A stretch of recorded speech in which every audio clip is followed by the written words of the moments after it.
মুখ্যমন্ত্রী মমতা বন্দ্যোপাধ্যায়ের নির্দেশে কোচবিহারের বিভিন্ন স্কুল ঘুরে দেখছেন তৃণমূল নেতৃত্বরা। আজ Cooch Behar new town girls high স্কুলের বেহাল অবস্থা ঘুরে দেখলেন উত্তরবঙ্গ উন্নয়ন মন্ত্রী সাংসদ জগদীশ চন্দ্র বর্মা বসুনিয়া সহ জেলা সভাপতি অভিজিৎ দে ভৌমিক।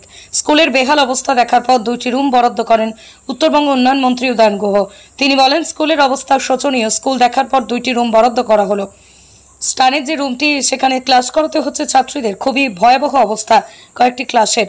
আজ উন্নয়ন মন্ত্রী এবং সাংসদ এসে আমাদের কথা দিয়ে গেলেন যত দ্রুত সম্ভব এই কাজ করবেন। আমরা এতে অনেক খুশি। এইখানকার স্কুলের পরিস্থিতি নিয়ে কথা হলো, আধিকারিকদের সঙ্গে কি আলোচনা হলো, কি বার্তা দিচ্ছেন? আমি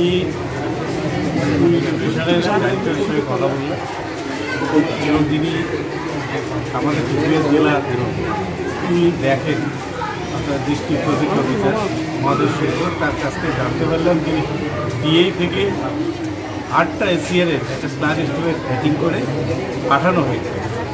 তারপরে আমি জানতে পারলাম সেটা কমিশনার স্কুল এডুকেশনে পাঠানো হয়েছে এবং আমি ডাইরেক্টরের সঙ্গে কথা বললাম সেটা তাড়াতাড়ি সেকশনটা দিয়ে যাতে অবিলম্বে স্কুল ওয়ার্ক শুরু করা যায় সেই ব্যাপারে আমি কথা বললাম এবং আমি আবার কথা বলবো যাতে তাড়াতাড়ি টাকাটা পাই। ঠিক আছে, কারণ আমাদের অফিস রুম, আমার এইচএম রুম বা অফিস রুম, লাইব্রেরি রুম সমস্ত এই বিল্ডিংটাতে রয়েছে। এই বিল্ডিংটাতে আমরা বিপজ্জনক মনে করছি থাকা, সেজন্য আমরা 2 শিফটে ক্লাস করছি সোমবার থেকে।